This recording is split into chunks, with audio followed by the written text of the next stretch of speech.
بسم اللہ الرحمن الرحیم الحمد للہ رب العالمین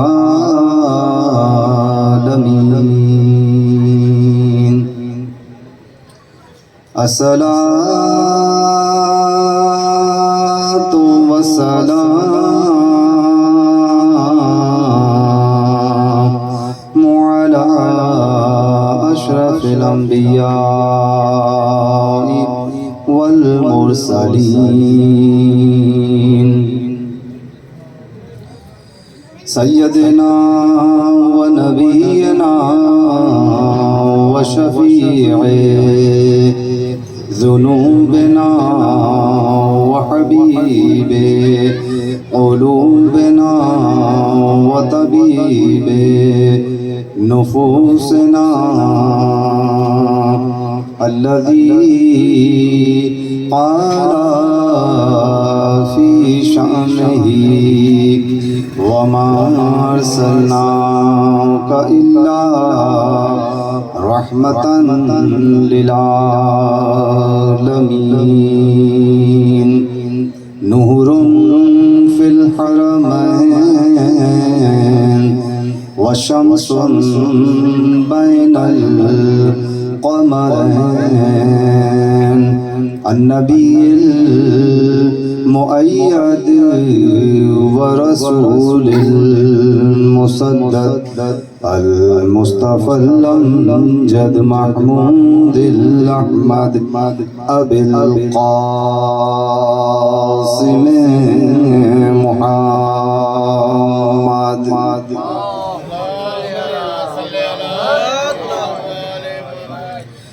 وعلى وليه ووصيه ووزيره وذريته وأمينه وباب الحكمة سيد الوصيين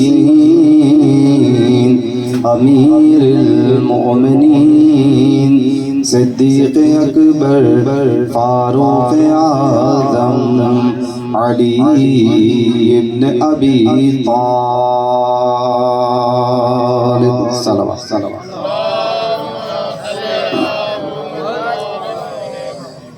الصلاة والسلام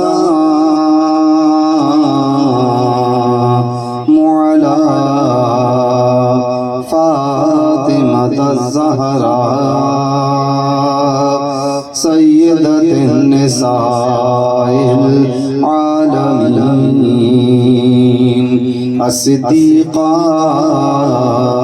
الشهيدة المحدثة المظلومة المغمومة المحرومة عن حق أبيها التي قالت بعد وفاة رسول الله صبت علي مصائب لو أنها صبت على الأيام سرنا لياليا وعلى حسن المصموم السيد الزكي الطاهر الولي المرشد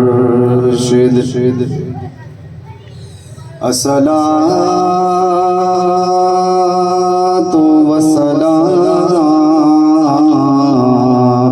على حسين الغريب مظلوم كربلاء الذي قتل عطشانا ودفنا بلا غسل والكفن الذي قال في کربلا هل من ناصر ينصرنا هل من مغيث يغيثنا الذي قال في وقت وداع يا زينب يا أم كلثوم يا سكينة عليكن مني السلام وعلى آله الطيبين الطاهرين لا سيما بقية الله في الأرضين وحجته على العالمين أما بعد فقد قال الله الحكيم في كتابه الكريم بسم الله الرحمن الرحيم لقد كان لكم في رسول الله أسوة حسنة صلوات محمد وعلى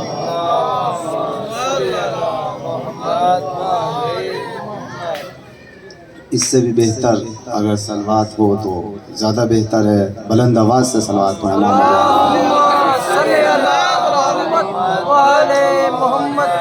عزیزان محترم، سورہ احزاب قرآن مجید کا 33واں سورہ، جس کی 21ویں آیت کی تلاوت کرنے کا شرف حاصل کیا. خالق کائنات، مالک ارض و سما اپنی محکم اور مدلل کتاب میں ارشاد فرما رہا ہے: لقد کان لکم فی رسول اللہ اسوۃ حسنہ. بتحقیق رسول کی ذات میں تمہارے لیے بہترین نمونہ حیات ہے. اس کا مطلب یہ ہے کہ اگر ہم انسان ہونے کے ناطے اور اس سے بھی بڑھ کر ایک مسلمان ہونے کے ناطے اگر ہم بہترین زندگی گزارنا چاہتے ہیں تو قرآن کریم نے ہمیں اس کا حل بتایا. ہر انسان کی یہ کوشش ہے کہ وہ معاشرے کے اندر بہتر فرد کے عنوان سے پہچانا جائے. ایسا ہی ہے، ہر آدمی یہ چاہتا ہے کہ معاشرے میں اسے عزت کی نگاہ سے دیکھا جائے. ہم میں سے کوئی آدمی یہ نہیں چاہتا کہ معاشرے کے لوگ ہمیں برا بھلا کہیں، ہمیں برے الفاظ سے یاد کریں یا ہمارے بزرگوں کو برے الفاظ سے یاد کریں. تو اگر کوئی ان برائیوں سے بچنا چاہتا ہے تو اس کے لیے ہمارے پاس کوئی میزان ہونا چاہیے، کوئی راستہ ہونا چاہیے، کوئی طریقہ ہونا چاہیے کہ جس راستے پر چل کر ہم اپنے آپ کو معاشرتی بیماریوں سے اور معاشرتی برائیوں سے محفوظ رکھ سکیں. تو وہ راستہ کیا ہے، وہ طریقہ کیا ہے، وہ زندگی کا دستور کیا ہے کہ جس پر چل کر ہم اور آپ اپنی زندگی کو بہترین بنا سکتے ہیں. اور وہ راستہ کیا ہے، خود قرآن کریم نے اس کا بیان کر دیا. کیونکہ قرآن وہ کتاب ہے کہ جو دائمی بھی ہے، قیامت تک باقی رہنے والی ہے، اور پروردگار عالم کہ جس نے ہمیں پیدا کیا ہے اس نے ہمارے لیے بہترین تعلیم کا انتظام بھی کیا.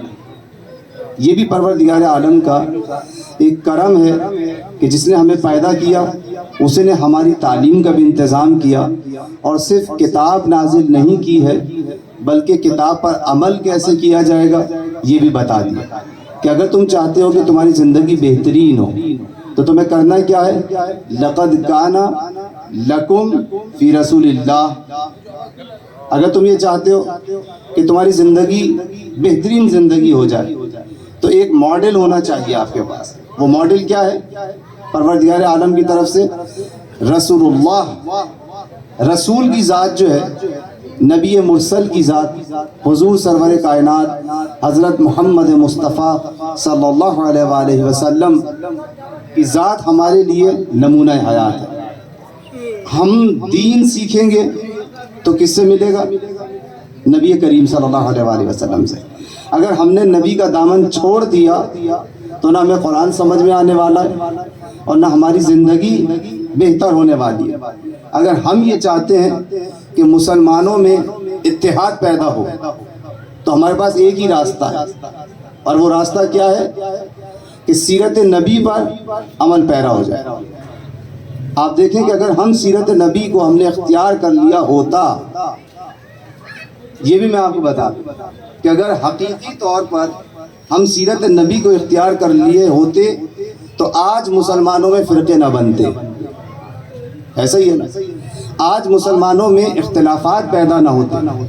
مشکل یہ ہوئی ہے کہ آج جو ہمارے درمیان خلفشار ہے، انتشار ہے، ترقی کی فقدان ہے، دنیا کے اندر اگر آج مسلمان پریشانیوں میں گھرے ہوئے ہیں تو اس کی وجہ صرف ایک ہے کہ ہم نے رسالت کے دامن کو چھوڑ دیا۔ کیونکہ پروردگار عالم نے بیان کیا تھا، آج یہ بتائیے کہ ہمارے لیے دوسری قومیں نمونہ حیات بنی ہوئی ہیں یا مسلمان دوسروں کے لیے نمونہ حیات بنے ہوئے؟ سوچنے کی بات ہے نا۔ دین سب سے بہتر ہمارے پاس، امت بولے آپ، دین سب سے بہتر ہمارے پاس، نبی سب سے بہتر ہمارے پاس۔ اب یہ بتائیے کہ یہودی ہیں دنیا میں، یہودیوں کے نبی کا نام کیا تھا؟ نہیں معلوم نا۔ دیکھیں ہم کتنے ترقی یافتہ ہیں، اور اس ترقی یافتہ دور میں جبکہ ہر بچے کے ہاتھ میں 50,000 روپے والا موبائل موجود ہے۔ کیا فائدہ پھر ایسے موبائلوں کو توڑ کے پھینک دینا چاہیے جسے حضرت موسیٰ کا نام یاد نہ ہو؟ پھر بتائیے کہ یہ موبائل ہمارے لیے کس کام کے رہ گئے؟ دعویٰ یہ ہے کہ ہمارا بچہ موبائل کے ذریعے پڑھتا ہے، تعلیم حاصل کرتا ہے۔ کہاں ہے وہ تعلیم کا اثر؟ کہاں سیکھا ہم نے موبائل کے ذریعے کچھ؟ حضرت موسیٰ کی قوم کا نہیں پتا ہمیں، حضرت عیسیٰ کی قوم کا نہیں پتا۔ تو جب ہمیں اپنے بارے میں معلومات ہی نہیں ہے تو ہمیں کیسے پتا چلے گا کہ ہم ترقی یافتہ ہیں یا تنزل یافتہ ہیں؟ توجہ ہے نا۔ یعنی آپ یہ دیکھیں کہ اگر ہم ترقی کرنا چاہتے ہیں تو ہمیں دین سیکھنا پڑے گا، اور دین کس سے ملے گا؟ گوگل سے، گوگل سے ملے گا نا، واٹس ایپ پہ سارا دن بیٹھنے سے، گیمز کھیلنے کے۔ آپ یہ دیکھیں کہ جو ذمہ داری ہماری تھی بچوں کے بارے میں وہ ہم نے کس پہ لگا دی ہے؟ موبائلوں پہ لگا دی کہ بچوں کی تربیت کرے گا تو کون کرے گا؟ موبائل کرے گا۔ حالانکہ آپ یہ دیکھیے کہ نبی کریم صلی اللہ علیہ وآلہ وسلم نے جو ہمیں تربیت کا طریقہ بتایا تھا کہ قرآن نے کہا کہ لَقَدْ كَانَ لَكُمْ فِي رَسُولِ اللَّهِ، تمہارے لیے بہترین نمونہ حیات کون ہے؟ رسول کی ذات ہے۔ رسول سب سے بہترین ہمارے پاس، رسول کی آل سب سے بہترین ہمارے پاس، ایسا ہی ہے نا۔ امام سب سے بہترین ہمارے پاس، ایسا ہی ہے۔ کتاب سب سے بہترین ہمارے پاس، لیکن پھر بھی ہم بہترین نہیں ہیں۔ تو بتائیے، یا تو کہہ دیجئے کہ کتاب میں نقص ہے، ایسے ہی، یا تو کتاب میں نقص ہے، یا نبی نے دین ہم تک نہیں پہنچایا اور اس وجہ سے ہم پیچھے رہ گئے۔ حالانکہ آپ دیکھیں نبی نے غدیر میں اعلان کرنے سے پہلے کیا کہا تھا کہ میں نے تم تک نماز پہنچا دی، روزہ پہنچا دیا، پورا دین پہنچا دیا، ایسا ہی ہے نا۔ اس کے بعد یہ کہا من کنت مولا، ایسا ہی ہے نا۔ تو دین تو نبی نے پہنچایا ہے، اور اسی لیے اس کا اقرار لیا تھا الست اولا بکم من انفسکم، کیا میں تم سے، تمہاری جانوں پر تم سے زیادہ افضل نہیں ہوں؟ یہ بات کہی تھی۔ تو سب سے اقرار بھی لے لیا، دین بھی پہنچا دیا، اور اپنی حاکمیت کا اعلان بھی کر دیا۔ لیکن یہ بتائیے کہ امت مسلمہ نے اس نبی کے فرمان کو تسلیم کیا؟ نبی نے پریکٹیکل کر کے دکھلایا ہے کہ دیکھو میں چلا جاؤں گا، ایسا نہ ہو کہ میرے چلے جانے کے بعد یہ سیرت بکھر کے رہ جائے۔ ایسا ہی ہے نا, کیونکہ نبی اپنی آنکھوں سے دیکھ رہے ہیں کہ دشمن طاق میں بیٹھا ہے, اور وہ کہتے تھے کہ جب تک نبی, کیونکہ نبی کی کوئی اولاد نہیں ہے, کوئی بیٹا نہیں ہے, جب نبی دنیا سے چلے جائیں گے تو دین مٹ جائے گا. لیکن پروردگار عالم نے پیغمبر اسلام کو فاطمہ زہرا جیسی بیٹی عنایت کر کے, توجہ فرمائی آپ نے, یعنی دشمن یہ سمجھ رہا تھا کہ دین مٹے گا, لیکن پروردگار عالم نے دین کی بقا کا انتظام کیا کیا ہے کہ اپنے نبی کو فاطمہ زہرا جیسا تحفہ عنایت کیا, اور فاطمہ زہرا کی اولاد کو, طیبہ طاہرہ کی اولاد کو, مولا امام حسن کو, مولا امام حسین کو اس دین کی وجہ بقا بنا دیا. توجہ فرمائی آپ نے. آپ دیکھیں کہ جس نے بھی دیندار ہونے کا دعویٰ کیا وہ میدان میں جب وقت پڑا نبی میں بھاگتے نظر آئے. ایسا ہی ہے نا, بھاگتے ہوئے نظر آئے. یا دین پہ وہ رکا, یا میں یوں کہہ دوں نا سیدھا سیدھا, یا حسین نے دین کو بچایا یا حسین کے بابا علی نے دین کو بچایا. اس کے علاوہ آپ کو کوئی میدان میں نظر نہیں آئے گا. اسی لیے تو پیغمبر یہ بتا کے جا رہے تھے کہ حسین منی و انا من حسین. جس طرح میری سیرت تمہارے لیے اسوہ حیات ہے, یاد رکھو حسین مجھ سے ہے اور میں حسین سے ہوں. اگر میری سیرت ملے گی تو میرے دوستوں سے نہیں ملے گی. کس سے ملے گی؟ میرے حسین سے ملے گی. علی منی و انا من, علی مجھ سے ہے میں علی سے ہوں. اگر میری سیرت دیکھنا چاہتے ہو تو علی میں ملے گی. فاطمہ بضعۃ منی, فاطمہ میرا ٹکڑا ہے. اگر میری سیرت دیکھنا چاہتے ہو تو فاطمہ کے آئینے میں دیکھنا. توجہ فرمائی آپ نے. اسی طریقے سے امام حسن کے بارے میں کہ الحسن والحسین سیدہ شباب اہل الجنہ. اب بتائیں کہ کون جنت میں جانا چاہتا ہے؟ ہر مسلمان جنت میں جانا چاہتا ہے نا. اچھا حسین سے دشمنی ہے, جانے کا مشتاق ہے. حسن سے دشمنی رکھ کے جنت میں کیسے چلا جائے گا؟ یعنی جس کے سردار امام حسن ہو, امام حسین ہو. توجہ فرمائی آپ نے. اچھا روایت آپ کے سامنے بیان کر دوں. یہ موجود ہے نا کہ جنت ملے گی کس بنیاد پر؟ عقیدہ توحید پر ملے گی. ملے گی کس بات پر؟ اطاعت رسول پر ملے گی کہ جس نے رسول کی اطاعت کی ہے. اچھا پیغمبر دلوائیں گے کس کے ذریعے؟ کیونکہ پیغمبر تو کہتے ہیں, کہہ چکے نا, یا علی انت قسیم النار والجنہ. توجہ فرمائیے گا کہ علی تم جنت اور دوزخ کے تقسیم کرنے والے ہو. تو یہ جنت اور دوزخ کو تقسیم کیسے کریں گے؟ آدھی جنت آدھی دوزخ, اسے کہیں گے تقسیم. جنت اور دوزخ کو بانٹنے والے ہیں. کس کو بانٹیں گے؟ اچھا عجیب بات ہے, بنائی کس نے ہے جنت؟ اللہ نے بنائی. دے گا کس بنیاد پہ؟ نبی کی اطاعت پر. اور دلوائے گا کس سے؟ قسیم النار کون ہے؟ قسیم الجنہ کون ہے؟ تقسیم کرنے والا کون ہے؟ پروردگار. جب تو نے جنت بنائی تھی تو تو خود ہی دے دیتا. یہ علی کے ذریعے دلوانے کی کیا ضرورت ہے؟ کہ اس لیے کہ اگر مجھے خود ہی دے, میں خود ہی دوں گا. توجہ فرمائیے کہ اگر میں جنت بانٹوں تو ساری انسانیت کھڑی ہو جائے گی, سارے بشر کھڑے ہو جائیں گے. کوئی کہے گا اوتار ہمیں دے دے, اے اللہ ہمیں دے دے, گاڈ ہمیں دے دے, تو ہر ایک کو دے گا نا. اچھا پروردگار نے کہا نہیں, عقیدے کی بنیاد پہ نہیں ہے, توحید کی بنیاد پہ نہیں دوں گا, خود نہیں بانٹوں گا. رسول کی اطاعت پہ دے دے پروردگار تو رسول سے بٹوا دے. جو تیرا نبی ہے افضل الانبیاء ہے, اس کے ذریعے بٹوا دے. کہ میرا نبی رحمت للعالمین ہے, ساری امت والے پہنچ جائیں گے. چاہے جو مجھ سے دشمنی رکھیں, مجھ سے دوستی رکھیں, سب پہنچ جائیں گے. یا رسول اللہ ہم تو زندگی میں آپ ہی کا نام لیتے رہے, آپ تو رحمت للعالمین ہیں, ہمیں دے دے.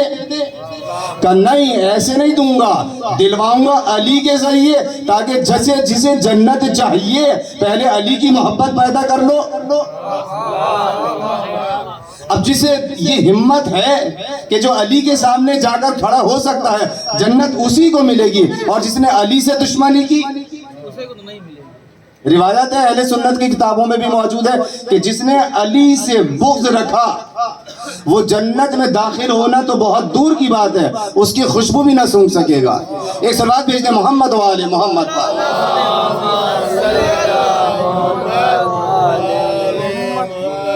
اب دیکھیں یہاں پر میں آپ کے سامنے ایک حساس موضوع کو بیان کرتا چلوں، کیونکہ موضوع جو ہے اس سے بھی نہیں ہٹنا چاہتا ہوں کہ سیرت نبی جو ہے وہ ہمارے لیے نمونہ حیات ہے۔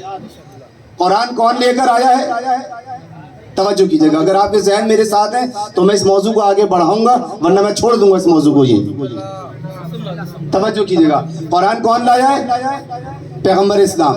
قرآن میں یہ لکھا ہے کہ جو اللہ کی راہ میں مارا جاتا ہے اسے مردہ نہ کہو، وہ زندہ ہے، ٹھیک ہے نا؟ اچھا، ایک جسد ملا، توجہ کیجئے گا، ایک جسد ملا، ہم نے جا کے دیکھا گردن کٹی ہوئی ہے، گردن کٹی ہوئی ہے، میں نے جا کے دیکھا، تو بتائیے میں اسے زندہ کہوں گا یا مردہ؟ گردن کٹی ہوئی ہے، خون بہہ چکا ہے، آپ موجود ہیں، آپ کو بلایا میں نے کہا بھائی ذرا اسے دیکھو یہ زندہ ہے یا مردہ؟ سلام، ایک صلوات بھیج دیں محمد و آل محمد پر۔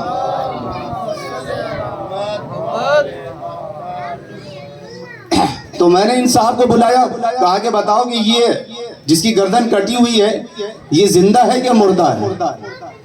تو دیکھ کر کہنے لگے کہ جناب کیسی بات کر رہے ہیں، آپ فہیم انسان ہیں، یہ گردن کٹی ہوئی ہے یہ زندہ کیسے ہو سکتا ہے؟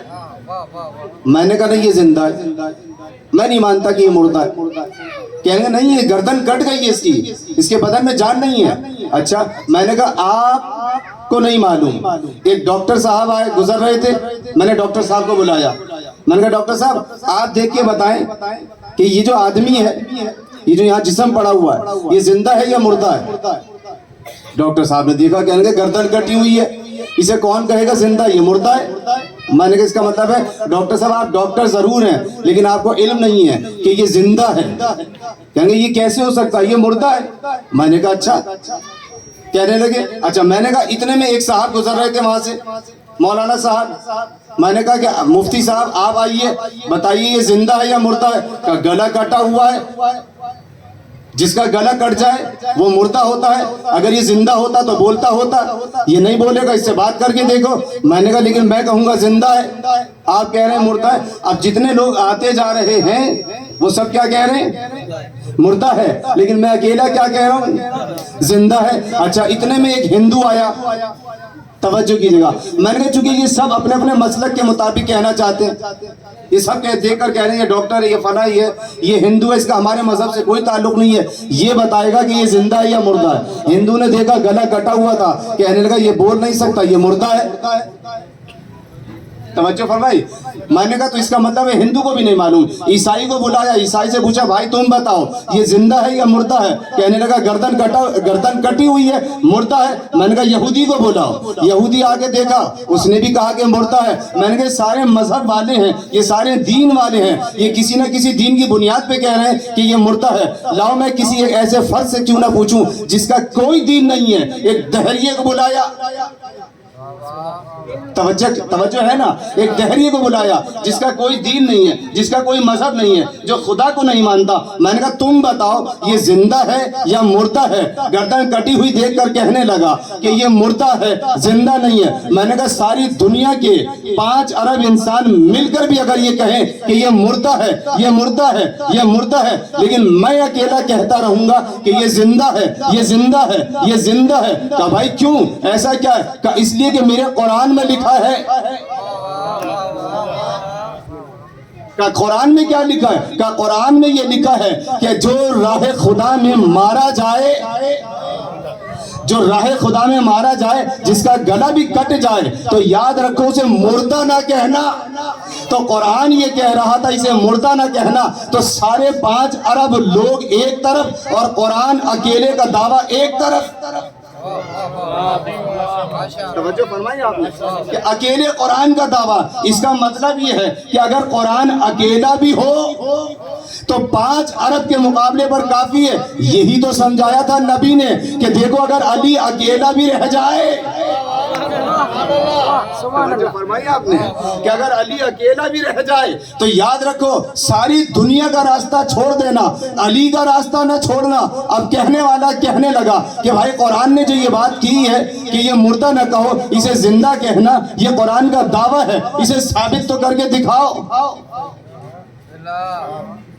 کہ آپ گھبرا تو نہیں؟ یہ مردہ ہے، قرآن کہہ رہا ہے زندہ ہے، تو اسے ثابت تو کرو. میں نے کہا آؤ نا پھر کربلا کے اندر نوکے نیزہ پر دیکھو، گلا کٹا ہوا ہے، گردن میں اور تن میں جدائی ہے. نوکے نیزہ پر حسین قرآن کی تلاوت کر کے بتا رہا ہے کہ دیکھو شہید زندہ ہوتا ہے، مردہ نہ سمجھنا. اگر مردہ ہوتا تو کلام نہ کرتا. ایک سلوات بھیج دے محمد و آل محمد پر.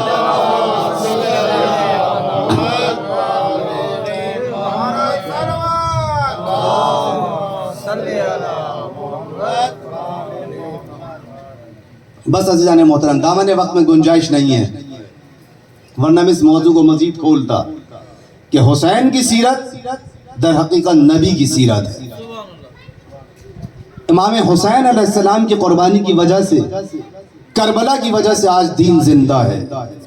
اگر آج یہ اذانیں سنائی دے رہی ہیں تو یہ حسین کی عطا ہے. کیونکہ آپ دیکھیں کہ یزید نے کیا نعرہ بلند کیا تھا کہ نہ کوئی وحی نازل ہوئی ہے، ایسا ہی ہے نا، نہ کوئی فرشتہ نازل ہوا. تو یزید کیا کہنا چاہتا تھا کہ نہ کوئی وحی آئی ہے، نہ کوئی فرشتہ نازل ہوا، اور نبی نے گویا جھوٹ بولا. لیکن حسین یہ بتا رہے تھے کہ یزید تیرا دعویٰ جھوٹا ثابت کر دوں گا، اپنی جان دے دوں گا، لیکن نبی کے نام کو زندہ رکھوں گا. آج اذانوں کا بلند ہونا یہ حسین کی فتح کا اعلان ہے. اور آپ دیکھیں کہ اسی دین کو بچانے کے لیے حسین نے کربلا کے اندر پڑاؤ ڈالا. جب حر نے آ کے لجام فرس امام حسین علیہ السلام پر ہاتھ ڈال دیا اور روک دیا کہ یا تو آپ یزید کی بیعت کرنے کے لیے چلیں اور ورنہ یہاں پر آپ اس کی بیعت کریں، ورنہ ہم آپ کو یہاں سے آگے نہیں بڑھنے دیں گے. تو مولا حسین نے کیا کہا تھا؟ اے یزید، کیا تو مجھے، اے حر، کیا تو مجھے موت سے ڈراتا ہے؟ عزیزان محترم، بس اتنا یاد رکھیے کہ اس وقت، اس موقع پر امام حسین علیہ السلام نے ایک مرتبہ حر کی طرف دیکھا اور دیکھ کر کہا کہ اے حر، تیری ماں تیرے ماتم میں بیٹھے. یہ جملہ سننا تھا کہ حر نے سر جھکا لیا اور سر جھکا کے کہا کہ آقا حسین، اگر آپ کی ماں فاطمہ زہرا کے علاوہ کوئی اور ہوتی تو میں بھی آپ کو اسی طرح سے جواب دے دیتا. ابھی یہ باتیں ہو ہی رہی تھی کہ مولا عباس کے کانوں تک یہ آواز پہنچی. مولا عباس دوڑ کر آئے اور کہنے لگے کہ یہ کس کی ماں کا ذکر ہو رہا ہے؟ عزیزان محترم، قریب تھا کہ عباس بڑھ کر حر کو اٹھا لے اپنے ہاتھوں سے، لیکن مولا حسین روک رہے ہیں، مولا حسین روک رہے ہیں. اور مولا حسین نے جب حر کے دل میں فاطمہ زہرا کے اس عزت و احترام کو دیکھا تو سمجھ گئے کہ یہ حر وہاں کا نہیں ہے، یہ حر وہاں کا نہیں ہے. اس لیے کہ جس کے دل میں حسین کی ماں کا احترام ہے وہ ادھر غلطی سے چلا گیا. حر ہے یہاں کا لیکن گیا وہاں ہے. یہی وجہ ہے کہ عزیزان محترم، جب عاشور کی شب ڈھل رہی تھی، تو حر اپنے خیموں کے اندر موجود تھے. اور ایک مرتبہ جب بھائی نے آ کے دیکھا تو حر کپ کپا رہا ہے بری طریقے سے. بھائی نے دیکھا، کہنے لگا اے حر، تم تو فوج کے سپہ سالار ہو، اگر اس طرح سے تمہیں فوج لڑکھڑاتے ہوئے دیکھے گی، کانپتے ہوئے دیکھے گی تو کیا سوچے گی؟ فوج کے حوصلے پست ہو جائیں گے. یہ مٹھی بھر حسین کی فوج کہاں ہمارا مقابلہ کر پائے گی؟ تو حر نے پتہ کیا جواب دیا تھا؟ کہا اے بھائی، جو میں محسوس کر رہا ہوں نا وہ تم نے نہیں دیکھا. اٹھو تو میں تمہیں چل کے دکھاؤں میں نے کیا محسوس کیا اور کیسی آوازیں سنی ہیں. بھائی کو لے کر چلے. اور وہ لے کر چلے اور خیام حسینی کے قریب ترین جگہ پر آ کر کھڑے ہو گئے. کہا اب آوازیں سنو. آوازیں سنی تو چھوٹے چھوٹے بچوں کی آوازیں آ رہی تھی. العطش العطش العطش، ہائے پیاس مارے ڈالتی ہے، ہائے پیاس مارے ڈالتی ہے. اور کے بھائی نے کہا کہ بھیا یہ تو چھوٹے چھوٹے بچوں کی آوازیں ہیں جو پیاس کے مارے تڑپ رہے ہیں. کہا انہی آوازوں نے تو مجھے تڑپا دیا ہے. کہا پھر کیا ارادہ ہے؟ کہا میں تو حسین سے جنگ نہیں کروں گا، میری وجہ سے حسین کے بچے پیاسے مارے جائے ہیں. میں تو صبح ہوتے ہی حسین کے قدموں میں پہنچوں گا. اور عزیزان محترم، بس وہ وقت بھی آیا ہے کہ جب حسین کے قدموں میں آئے ہیں اور آنے کے بعد حسین سے معافی کی طلبگاری کی. اے آقا حسین، آپ کو واسطہ ہے مولا کائنات کا، آپ کریم ہیں، ابن کریم ہیں، آپ کو اپنی ماں فاطمہ زہرا کا واسطہ، کیا میری خطا معاف ہو سکتی ہے؟ جب فاطمہ زہرا کا ذکر آیا نا تو مولا حسین نے ہور سے کہا اے ہور، تیری ماں نے کتنا نام اچھا رکھا ہے. ہور تو دنیا میں بھی آزاد ہے. ہور کے معنی ہے آزاد. تو دنیا میں بھی آزاد ہے اور آخرت میں بھی آزاد ہے. لیکن اے ہور، تم ایسے وقت میں آئے ہو کہ جب ہم تمہاری مہمانداری بھی نہیں کر سکتے. ہمارے پاس مہمانداری کے لیے ارے 2 گھونٹ پانی بھی نہیں ہے. اور نے کہا مولا بس میری مہمانداری کا تقاضا یہ ہے کہ آپ مجھے مرنے کی اجازت دے دیجئے. میں چاہتا ہوں کہ علی اکبر سے پہلے میرا بیٹا جنت میں پہنچے. آپ میرے بیٹے کو اجازت دیجئے. عزیزو، وہ وقت آیا کہ جب ہور کا بیٹا زین سے زمین پر گرا، آواز دی بابا خدا حافظ. اب ہور بڑھنا چاہتا تھا لیکن حسین نے روک دیا. اے ہور، یہ باپ کیسے جا پہنچے گا؟ ارے جوان بیٹے کا لاشا باپ نہیں اٹھایا کرتے. حسین جائیں گے. میں کہوں گا مولا حسین، ہاتھ جوڑ کر کہوں گا ابھی تو آپ موجود ہیں تو آپ ہور کے بیٹے کے لاشے پر پہنچ گئے. ارے کل جب علی اکبر کا لاشا ہوگا تو کس طریقے سے باپ ارے علی اکبر کے لاشے پر پہنچے گا. لیکن مولا حسین عالم غربت میں ہے، اپنے جوان بیٹے کا لاشا کربلا سے نہ جانے کس طرح اٹھا کے لائے. سيعلم الذين ظلموا أي منقلب ينقلبون.